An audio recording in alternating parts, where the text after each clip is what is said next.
వీళ్ళ క్లయింట్ చెప్పిందే ఈయనకు తెలుస్తుంది, వాళ్ళ క్లయింట్ చెప్పిందే ఆపోజిట్ అడ్వకేట్ తెలుస్తుంది. వాస్తవంలోనే ఇద్దరు క్లయింట్కి తెలుస్తుంది, అడ్వకేట్ తెలియదు. ఎందుకంటే వాడు కావాలని 4 అబద్ధాలు అడ్వకేట్ చెప్తే అదే నిజం అనుకోవచ్చు కదా. ఇక్కడ ఈ కంప్లైంట్ కూడా అంతే, వాడు డబ్బులు ఇవ్వాల్సి ఉంటే ఒకటి ఇవ్వాల్సి లేదని. నాకు చిన్న ఎగ్జాంపుల్ అండి, ఓ కేసులో పర్టికులర్గా ప్రభాకర్ రెడ్డి అని మీద కేసు వేసాడు.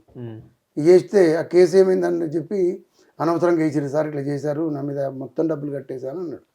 ఆల్రెడీ ఇంకో 2 కేసులు వేసారు, ఎన్ఐ యాక్ట్, మళ్ళీ కేసు వేసారు నా మీద. అంటే అరే ఇది మరీ అన్యాయం కదా, 2 వేసినాక మరొకటి వేయడం ఘోరం కదా అని చెప్పి మనం ఏం చేసినామంటే ఈ కేసులో ఆ వేసిన అతన్ని నోటీసు పంపించాం.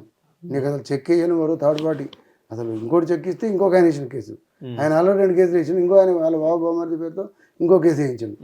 అని మీరు నీకు ఇవ్వాల్సిన కూడా అన్నోన్ పర్సన్, అసలు నువ్వు స్ట్రేంజరు, నువ్వు చీటర్, మొత్తం అంతా కూడా నీకు క్రిమినల్ పీనల్ కూడా అప్లికబుల్ అవుతుంది, నీకు బ్రీచ్ ఆఫ్ ట్రస్ట్, చీటింగ్ ఇవన్నీ వస్తాయి, నువ్వు నీకు చెక్ అయ్యారు స్ట్రేంజర్, నువ్వు ఇట్లాంటివి చేసినావు అని చెప్పి ఒక నోటీస్ పంపినాం. ఆ కేసు వేసి నడుస్తున్న తర్వాత వాళ్ళు బాగా కొట్లాడుతుంటే వేరే ఒకరు వాస్తవంగా డబ్బులు ఇవ్వాలని వాడు నువ్వు ఇట్లా అంటున్నావు అని ఒకరు అన్నారు. నేను ఒకరోజు ఆ క్లయింట్ పిలిచాను, అసలు వాస్తవంగా చెప్పి నువ్వు ఎంత ఇవ్వాలి నువ్వు ఆయనకు అన్నాను. ఏమైనా ఇచ్చేది అసలు లేదా, ఎంత ఇవ్వాలి కరెక్ట్, ఎంత ఇవ్వాలి చెప్పు అన్నాను. ఎక్కువేషన్ అన్నా కానీ ఎంత ఇవ్వాలి చెప్పాను. 15 లక్షలు తీసుకున్నాను. ఈ 15 లక్షలు ఎట్లా తీసుకున్నా అంటే నీకు లారీ నడిపి పెట్రోల్ పోయించుకున్నా, డీజిల్ పోయించుకున్నా, అప్పులు తీసుకున్నా, అన్ని కలిపి 15 లక్షలు అయిందాను. 15 లక్షలు 18 లక్షలు ఏదో అన్నాడు. అయితే ఇప్పుడు ఎంత కేసు వేసిన ఆయన అంటే 25 లక్షలకు వేసినాను. 25 లక్షలకు వేసినాను. ఎన్నాళ్ళు అయింది అంటే దగ్గరగా 5 ఏళ్ళు అవుతున్నాను. 5 ఏళ్ళకి 25 లక్షలు డబ్బులు వేసుకుని 50 లక్షలు కదా. మరి 25 లక్షలు పెద్ద అన్యాయం ఏం కాదు కదా. నువ్వు ఎంత వడ్డీకి ఇస్తా అని చెప్పినా 3 రూపాయల వడ్డీలకి చూసుకున్నా కూడా ఎప్పుడు అంతవరకు వచ్చేస్తుంది కదా. నువ్వు న్యాయంగానే ఇవ్వాలి కదా అతనికి. పోనీ 20 కావచ్చు 20 ఇస్తానని బతిమలకు చెప్పుకోవాలి, కానీ ఇలా కేసు చేయడం వల్ల కరెక్ట్ కాదు కదా.